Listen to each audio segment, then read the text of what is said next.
Welcome to Lunch with the Lord. I'm Pastor Mark. We are in Ruth chapter 4, and we're going to be looking at verse 11 this lesson. But before we begin, Jeremiah 15:16, thy words were found, and I did eat them, and thy word was unto me the joy and the rejoicing of my heart. Now, as we see here in verse 11, this is verse 11 and verse 12 deal with the response of the elders that are sitting and witnessing. Remember, verses 9 and 10 is when Boaz speaks to these witnesses, and he says, I bought the land of the land from Naomi, and I've bought Ruth also to be my wife, to raise up the name of the dead, right? And now verses 11 and 12 is the response of the witnesses, the 10 elders, to Boaz. And this is what they say. They say, and all the people that were in the gate and the elders said, we are witnesses. The Lord make the woman that is come into thine house like Rachel and like Leah, which two did build the house of Israel, and do thou worthily in Ephratah, and be famous in Bethlehem. And let your house be like the house of Pharez, whom Tamar bore unto Judah, of the seed which the Lord shall give thee of this young woman. Now, please listen to this lesson. The next lesson, very interesting. When I studied for this, it was very eye-opening. And but listen to these next few lessons here, because what they're saying is very important, okay? So in these verses, the witnesses pronounce their blessing. Verses 11 and 12, the witnesses now are pronouncing their blessing upon Boaz for doing the part of the Redeemer, okay, for being a Redeemer to them. Now, there are three parts to this blessing. Number one, the blessing of Ruth. Number two, the blessing of Boaz. And number three, the blessing of their home. So they bless Ruth, they bless Boaz, and they bless Boaz's home. Ruth and Boaz's home. Now, so he says here, and all the people that were in the gate and the elders said, you are witnesses. The Lord make the woman that is come into thine house. What? Like Rachel and like Leah. Like Rachel and like Leah. Now, exactly why they put Rachel first is not known. But it is commonly thought that it was because Rachel was Jacob's chosen wife, whereas Leah was forced on him. Remember, Leah was the older daughter, and Laban tricked Jacob and married Leah to Jacob first. So Leah was actually his first wife, and then came Rachel, the second one. So, but why they said Rachel and Leah is not exactly known. But although Rachel was his chosen wife, yet it was Leah who truly loved Jacob and wanted to be loved by Jacob. And yet she never felt fulfilled. She never felt loved by Jacob. And that's a say. Listen, please, whatever you do, please. I did the whole letter of First Peter, okay? I did the whole letter. You can go and watch all the lessons on First Peter. But if you got a chance, please, when you have time, go to First Peter chapter 3, my lesson on verse 5a, okay? First Peter 3, verse 5a, the first part of verse 5. And I have a lesson, it's called Leah, loved of God. Leah, loved of God. You've got to listen to that. Please, you've got to take time.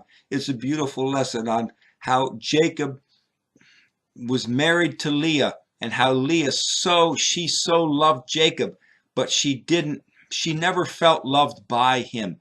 I'm not going to say any more. I'm not going to say much more on it, but you've got to listen to that lesson. It's a beautiful lesson on Leah's approach to her marriage to Jacob. Leah realized that Jacob did not care for her as he did for Rachel. So she began to seek her fulfillment in God. We can see this by the names of the children that she bore to Jacob. Only after Leah is dead did Jacob realize which wife truly did love him. And when he dies, he decides to be buried with Leah, not with Rachel. If you love someone, let them know. Don't wait until it's too late. Go and listen to that message on 1 Peter 3, verse 5. Leah, loved of God. Beautiful lesson.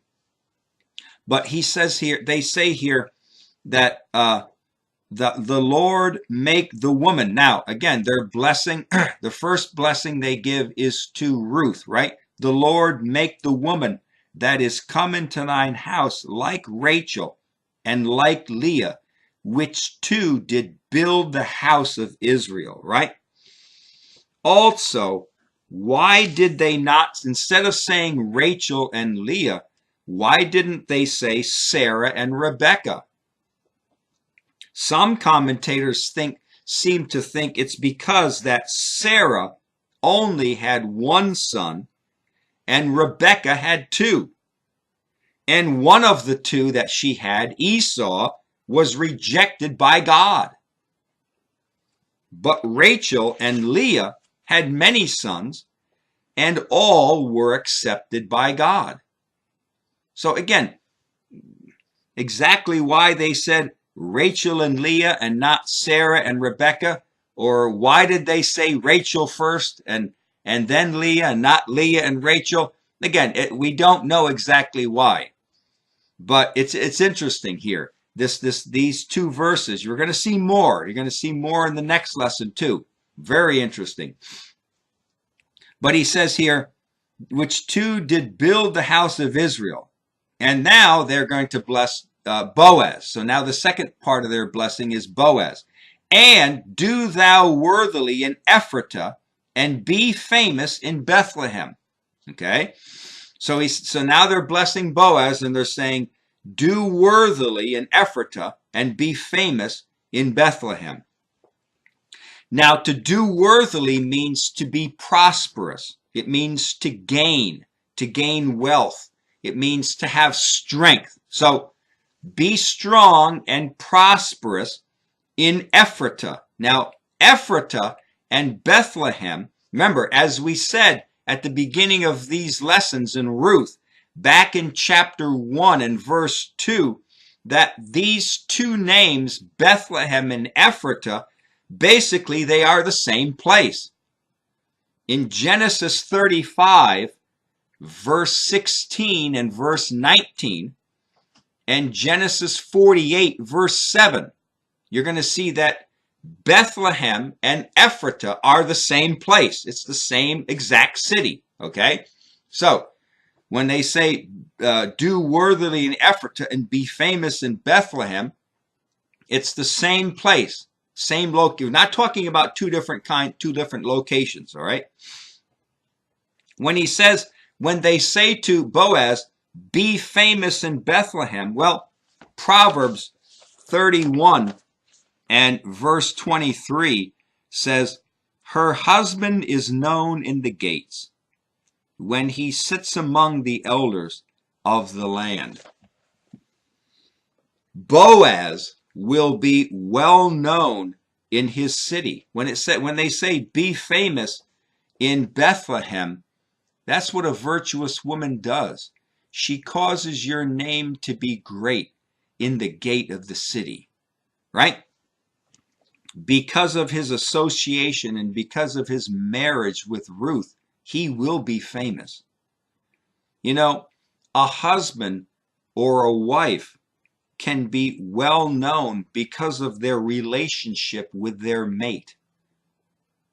But it also can apply to friendships. You can be a friend of someone, and you can reap the benefits, the you can become famous in a sense because you know this Christian man or this Christian woman, right? Or they can be famous because they know who you are, right? They know you, and you're their friend, so they become famous. As a Christian, be selective as to who you choose to be your close friends. Make sure they love God and put God first in their lives. And don't just marry someone out of need or out of loneliness. Get your priorities set.